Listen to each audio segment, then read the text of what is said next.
Hi guys, it's Miss Portillo. I'm here today to post our chapter 2 for A Wrinkle in Time. You might notice behind me I have that sign up there. I'm still waiting on some comments from the plot elements from the last 2 videos. And then I'm going to fill it in for you guys so we can kind of have a visual aid to keep an eye on that together. Alright, first of all, I hope you've been annotating, taking notes. Like I told you, and I wanted to give you an example of my own notes and how I like to do it. Of course, you can do it any way you choose. This is just how I prefer to take notes. First of all, I have my paper here with the title. I have the characters we've been introduced to, which we know that a lot of those will not necessarily be main characters. I have my setting, which takes place at home. I have the mood and part of the rising action. Now, when we started out in chapter 1, I hope that you were able to see that the mood was kind of gloomy, kind of dark, and that Meg was developing a lot of problems when the rising action started out almost immediately. First, it talked about how she's having trouble at school, her grades are falling, and it talked about how she struggled because her dad was gone, and she's hurt and worried by that. And then also that people in town seem to be gossiping about her dad being gone. Her baby brother gets made fun of. People think he's dumb because he doesn't talk. And so those are all problems that begin our rising action. So these are just plot notes, but I want to show you one more thing I like to do. I like to make notes on each character. That's something new. By taking notes, different page per character, even if it's just scratch paper, guys, it allows you to see the character evolution throughout the story and how they change. So first I have Meg. She sees herself as plain and unattractive. She's sad about her dad being gone. She lives in the attic because she's the oldest. She defends her little brother. She notices that people are gossiping and talking about them in town. And she worries a lot. Now you can put as many details as you want, but the point is to get an idea for her character traits so that you can see if she changes by the end of the story. Since her little brother seems to be another main character, I also made a character page for Charles Wallace. Okay, so he's 5 years old, it told us that. He doesn't talk a lot, so people assume he's dumb, but he's actually very smart and articulate, very independent. And he can kind of read his mom and Meg. Now, obviously, he can't literally read them like a book. But what that means is he can infer things about them that are usually right. He can tell when they're in a certain mood, things like that. So it's kind of like when you get to know someone really, really well, and you are able to sometimes even know maybe your parents, brothers, sisters, best friends. You might know what they want before they even ask for it, or you might know what they're going to say before they even say it. So you're able to read that person well. Don't forget to also annotate on words that need to be decoded. If there's a word that you do not know in there, you write it down real quick while I'm reading the story, and you can go back and think about your context clues or look it up. You can look at the affixes, so that if I have a prefix or a suffix on the beginning of the end of the word, then knowing what those prefixes or suffixes mean will help you decode the word. A lot of times it might seem like a scary word, but when you look at the root word and then dissect it with the prefixes and suffixes, that makes it a lot easier to understand, and you can confirm it with a resource. Alright, so in chapter 1, we met all the characters. We started our rising action with Meg's problems, and then at the end they had a visit on that dark stormy night from Miss Whatsit, and she mentioned something a little strange that made Mom kind of freak out a little bit. So I'm hoping they'll tell us more about that. We're going to start on chapter 2, and I'm going to keep this short today, guys, but I did want to get you another video up for our novel study. So chapter 2 is Mrs. Who. Alright, so make sure you're taking notes on anything and everything, especially plot, especially words that need to be decoded. Okay? When Meg woke to the jangling of her alarm clock, the wind was still blowing, but the sun was shining. The worst of the storm was over. She sat up in bed, shaking her head to clear it. It must have been a dream. She'd been frightened by the storm and worried about the tramp, so she just dreamed about going down to the kitchen, and dreamed about seeing Miss Whatsit and having her mother get all frightened and upset. What was that word? Tess something. She dressed hurriedly, picked up the kitten still curled up on the bed, and dumped it unceremoniously on the floor. The kitten yawned, stretched, gave a piteous meow, trotted out of the attic and down the stairs. Meg made her bed and hurried after it. In the kitchen, her mother was making French toast, and the twins were already at the table. The kitten was lapping milk out of a saucer. "Where's Charles?" Meg asked. "Still asleep. We had an interrupted night, if you remember." "I hoped it was a dream," Meg said. So far, guys, on the first page, I've already heard several words with affixes that you could have written down to decode at a later time and confirm with your resource. Her mother carefully turned over 4 slices of French toast. Then, in a steady voice, "No, Meg, don't hope it was a dream. I don't understand it any more than you do, but one thing I've learned is that you don't have to understand things for them to be. I'm sorry I showed you I was upset. Your father and I used to have a joke about a tesseract." "What is a tesseract?" Meg asked. "It's a concept." Miss Murray handed the twins the syrup. "I'll explain it to you later. There isn't time before school." "I don't see why you didn't wake us up," Dennis said. "It's a jip we missed out on all the fun." "You'll be a lot more awake in school today than I will," Meg said. She took her French toast to the table. "Who cares?" Sandy said. "If you're going to let old tramps come into the house in the middle of the night, Mother, you ought to have Den and me around to protect you. After all, Father would expect us to." "We know you have a great mind and all, Mother," Sandy said, "but you don't have much sense. And certainly Meg and Charles don't." "I know. We're morons." Meg sounded bitter. "I wish you wouldn't be such a dope, Meg. Syrup, please." Sandy reached across the table. "You don't have to take everything so personally. Use a happy medium, for heaven's sake. You just goof around in school and look out the window and don't pay attention at all." "You just make things harder for yourself," Dennis said. "And Charles Wallace is going to have an awful time next year when he starts school. We know he's bright, and he's so funny when he's around other people. They're used to thinking he's dumb, and I don't know what's going to happen to him. Sandy and I will sock anybody who picks on him, but that's about all we can do." "Let's not worry about next year till we get through this one," Miss Murray said. "More French toast, boys?" At school, Meg was tired, and her eyelids sagged and her mind wandered.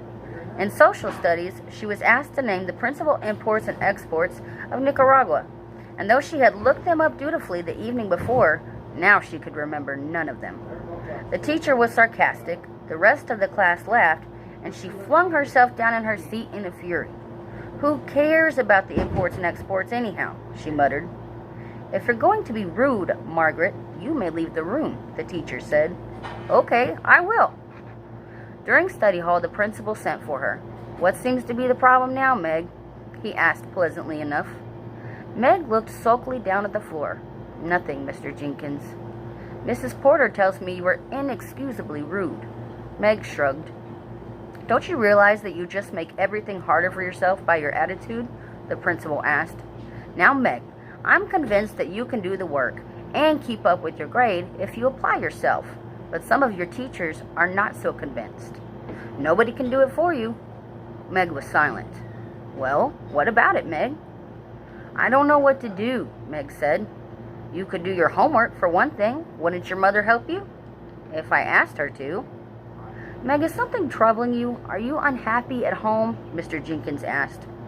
At last Meg looked at him, pushing at her glasses in a characteristic gesture. "Everything's fine at home." "I'm glad to hear it, but I know it must be hard on you to have your father away." Meg eyed the principal warily and ran her tongue over the barbed line of her braces. "Have you had any news from him lately?" Meg was sure it was not only imagination that made her feel that behind Miss Jenkins' surface concern was a gleam of avid curiosity. Wouldn't he like to know? "And if I knew anything, he's the last person I'd tell." Well, one of the last. The postmistress must know that it was almost a year now since the last letter, and heaven knows how many people she'd told, or what unkind guesses she made about the reason for the long silence. Mr. Jenkins waited for an answer, but Meg only shrugged. "Just what was your father's line of business?" Mr. Jenkins asked. "Some kind of scientist, wasn't he?" "He is a physicist," Meg bared her teeth to reveal 2 ferocious lines of braces. Meg, don't you think you'd better make a better adjustment to life if you just faced facts? I do face facts, Meg said. They're lots easier to face than people, I can tell you that. Then why don't you face facts about your father? You leave my father out of it. Stop bellowing, Mr. Jenkins said sharply. You want the entire school to hear you? So what? I'm not ashamed of anything I'm saying. Are you? Mr. Jenkins sighed. Do you enjoy being the most belligerent, uncooperative child in school? Meg ignored this. She leaned over the desk toward the principal. Mr. Jenkins, you've met my mother, haven't you? You can't accuse her of not facing facts, can you? She's a scientist. She has doctor's degrees in both biology and bacteriology. Her business is facts. Now, when she tells me that my father isn't coming home, I'll believe it. As long as she says that my father's coming home, then I believe that. Mr. Jenkins sighed again. No doubt your mother wants to believe that your father is coming home, Meg. Very well, I can't do anything else with you. Go on back to study hall. Try to be a little less antagonistic. Maybe your work would improve if your general attitude were more tractable. When Meg got home from school, her mother was in the lab. The twins were at Little League, and Charles Wallace, the kitten, and Fort were waiting for her. Fort jumped up, put his front paws on her shoulders, and gave her a kiss. And the kitten rushed to his empty saucer and meowed loudly. Come on, Charles Wallace said. Let's go. Where? Meg asked. I'm hungry, Charles. I don't want to go anywhere till I've had something to eat. She was still sore from the interview with Mr. Jenkins, and her voice sounded cross.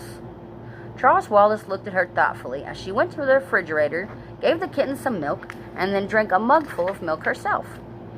He handed her a paper bag. Here's a sandwich and some cookies and an apple. I thought we'd better go see Miss What's-It. Oh, golly, why, Charles? You're still uneasy about her, aren't you? Charles asked. Well, yes. Don't be. She's all right. I promise you, she's on our side. How do you know? Meg, he said impatiently, I know. But why should we go to see her now? I want to find out more about that tesseract thing. Didn't you see how it upset Mother? You know when Mother can't control the way she feels, when she lets us see she's upset, then it's something big. Meg thought for a moment. Okay, let's go, but let's take Fort with us. Well, of course, he needs the exercise. They set off, Fort rushing ahead, then doubling back to the 2 children, then leaping off again. The Murrays lived about 4 miles out of the village. Behind the house was a pine woods, and it was through this that Charles Wallace took Meg. Charles, you know she's going to get in awful trouble, Miss What's-It, I mean, if they find out she broken into the haunted house. And taking Miss Buncombe's sheets and everything, they could send her to jail. One of the reasons I want to go over this afternoon is to warn them. Them? I told you she was there with her 2 friends. I'm not even sure it was Miss What's-It herself who took the sheets, though I wouldn't put it past her. But what should she want all those sheets for? I intend to ask her, Charles Wallace said, and to tell them they'd really better be more careful. I don't really think they'll let anybody find them, but I just thought we ought to mention the possibility. Sometimes during vacations, some of the boys go out there looking for thrills, but I don't think anybody's apt to right now, what with basketball and everything. They walked in silence for a moment through the fragrant woods, the rusty pine needles gentle under their feet. Up above them, the wind made music in the branches. Charles Wallace slipped his hand confidingly in Meg's, and the sweet little boy gesture warmed her, so that she felt the tense knot inside her begin to loosen. At least Charles loves me. School go awful again today? He asked after a while. Yes, I got sent to Mr. Jenkins, and he made snide remarks about Father. Charles Wallace nodded sagely. I know. How do you know? Charles Wallace shook his head. I can't quite explain it. You tell me, that's all. But I never say anything. You just seem to know. Everything about you tells me, Charles said. How about the twins? Do you know about them too? I suppose I could if I wanted to, if they needed me, but it's sort of tiring, so I just concentrate on you and Mother. You mean you read our minds? Charles Wallace looked troubled. I don't think it's that. It's being able to understand a sort of language. Like sometimes, if I concentrate very hard, I can understand the wind talking with the trees. You tell me, you see, sort of inadvertently. That's a good word, isn't it? I got Mother to look it up in the dictionary for me this morning. I really must learn to read, except I'm afraid it will make it awfully hard for me in school next year if I already know these things. I think it will be better if people go on thinking I'm not very bright. They won't hate me quite so much. Ahead of them, Fort started barking loudly, the warning bay that usually told them a car was coming up the road or that someone was at the door. Somebody's here, Charles Wallace said sharply. Somebody's hanging around the house. Come on. He started to run, his short legs straining. At the edge of the woods, Fort stood in front of a boy, barking furiously. As they came panting up, the boy said, "For crying out loud, call up your dog." "Who is he?" Charles Wallace asked Meg. "Calvin O'Keefe. He's in regional, but he's older than I am. He's a big bug." "It's all right, fella. I'm not going to hurt you," the boy said to Fort. "Sit, Fort," Charles Wallace commanded, and Fort dropped to his haunches in front of the boy, a low growl still pulsing in his dark throat. "Okay," Charles Wallace put his hands on his hips. "Now tell us what you're doing here." "I might ask the same of you," the boy said with some indignation. "Aren't you two of the Murray kids? This isn't your property, is it?" He started to move, but Fort's growl grew louder and he stopped. "Tell me about him, Meg," Charles Wallace demanded. "What would I know about him?" Meg asked. "He's a couple of grades above me, and he's on the basketball team." "Just because I'm tall." Calvin sounded a little embarrassed. Tall he certainly was, and skinny. His bony wrists stuck out of the sleeves of his blue sweater. His worn corduroy trousers were 3 inches too short. He had orange hair that needed cutting, and the appropriate freckles to go with it. His eyes were an oddly bright blue. "Tell us what you're doing here," Charles Wallace said. "What is this, the 3rd degree? Aren't you the one who's supposed to be the moron?" Meg's face flushed with rage, but Charles Wallace answered placidly. "That's right. If you want me to call off my dog, you better give." "Most peculiar moron I've ever met," Calvin said. "I just came to get away from my family." Charles Wallace nodded. "What kind of family?" "They all have runny noses. I'm 3rd from the top of 11 kids. I'm a sport." At that, Charles Wallace grinned widely. "So am I." "I don't mean like in baseball," Calvin said. "Neither do I." "I mean like in biology," Calvin said suspiciously. Charles quoted, "A change in gene resulting in the appearance in the offspring of a character which is not present in the parents, but which is potentially transmissible to its offspring." "What gives around here?" Calvin asked. "I was told you couldn't even talk." "Thinking I'm a moron gives people something to feel smug about," Charles Wallace said. "Why should I disillusion them? How old are you, Cal?" 14. "What grade?" "Junior, 11th. I'm bright. Listen, did anybody ask you to come here this afternoon?" Charles Wallace, holding Fort by the collar, looked at Calvin suspiciously. "What do you mean, asked?" Calvin shrugged. "You still don't trust me, do you?" "I don't distrust you," Charles Wallace said. "Do you want me to tell you why you're here, then?" Fort and Meg and I decided to go for a walk. We often do in the afternoon. Calvin dug his hands down in his pockets. "You're holding out on me." "So are you," Charles Wallace said. "Okay, old sport," Calvin said. "I'll tell you this much. Sometimes I get a feeling about things. You might call it a compulsion. Do you know what a compulsion means?" "Constraint, obligation, because one is compelled." Not a very good definition, but it's the concise Oxford. Okay. I must remember I'm preconditioned in my concept of your mentality." Meg sat down on the coarse grass at the edge of the woods. Fort gently twisted his collar out of Charles Wallace's hands and came over to Meg, lying down beside her and putting his head in her lap. Calvin tried now politely to direct his words towards Meg as well as Charles Wallace. "When I get this feeling, this compulsion, I always do what it tells me. I can't explain where it comes from or how I get it, and it doesn't happen very often, but I obey it.